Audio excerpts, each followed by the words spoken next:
Ci troviamo nella campagna a sud di Verona, ai limiti di un piccolo paese circondato da frutteti e campi coltivati. Siamo in piena zona agricola ed è proprio qui che una giovane coppia vuole costruire la sua nuova casa.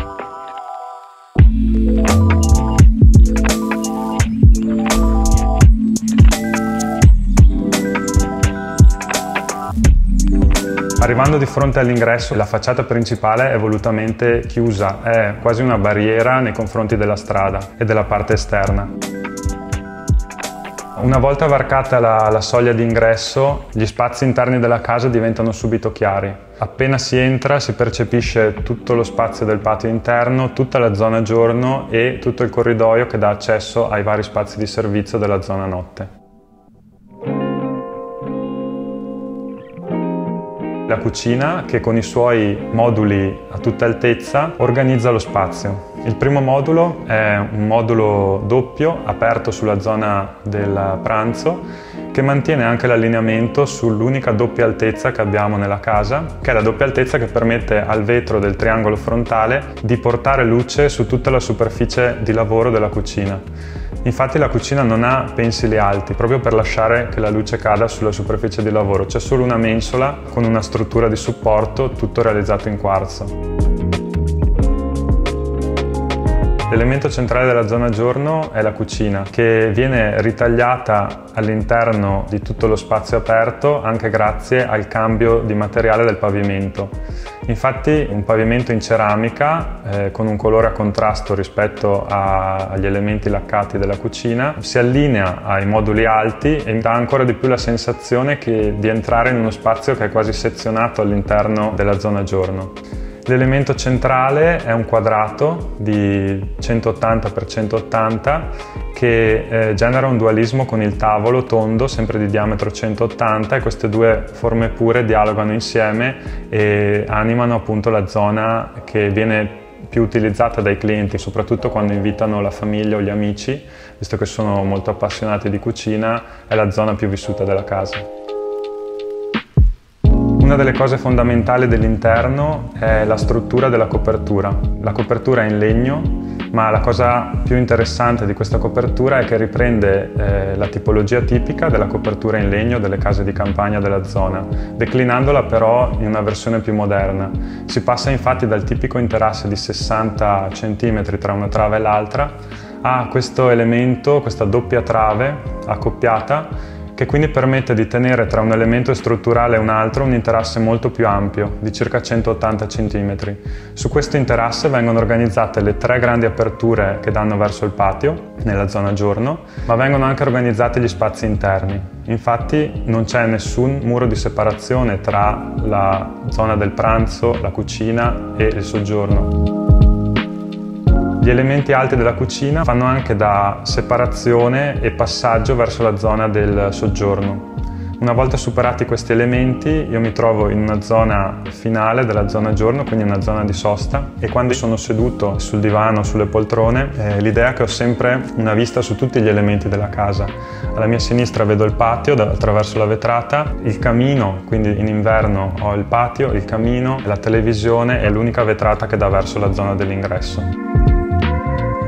Percorrendo gli elementi di servizio dal corridoio troviamo all'inizio, al lato dell'ingresso, un piccolo guardaroba con una scarpiera e dei pannelli in MDF laccati che nascondono la prima zona tecnica. E in fondo c'è un piccolo bagno per la zona giorno con il lavabo a catino. Proseguendo abbiamo lo studio, quindi la zona più vicina alla zona giorno della casa.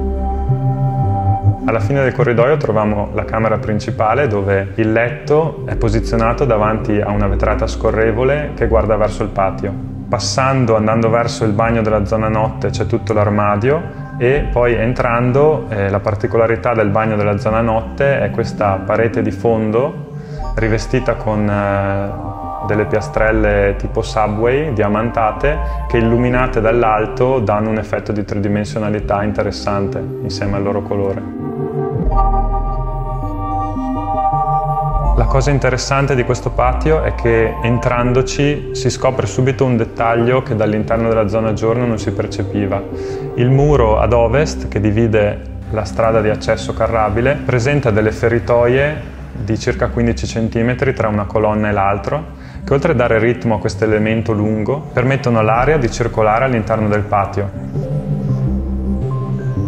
Tutta la casa è realizzata con un cemento gettato all'interno di casseri rivestiti in OSB. L'effetto che si genera, oltre alla stampa di questi chiaroscuri dati dai trucioli di questi pannelli in legno, è un effetto anche di calore perché il legno lascia sulla superficie neutra del cemento questa sfumatura gialla, questa sfumatura calda. La cosa interessante di questa finitura è che toglie peso al cemento, in quanto viene percepito molto di più come una superficie naturale, quasi come una pietra, e questo effetto mimetico che si genera lavora molto bene a contrasto con le piante e insieme alle piante, in un ambiente così immerso nel verde. Il materiale che abbiamo usato per tutti i pavimenti esterni è una pietra locale, la pietra di prun bianca di Verona. Mentre posavamo questa pietra all'esterno ci siamo resi conto che sul retro aveva una finitura molto più grezza, una finitura che viene detta proprio spacco-sega, e alla fine, quando c'è rimasta qualche tavola di pietra, l'abbiamo utilizzata per rivestire il camino e caratterizzarlo molto all'interno della zona del soggiorno.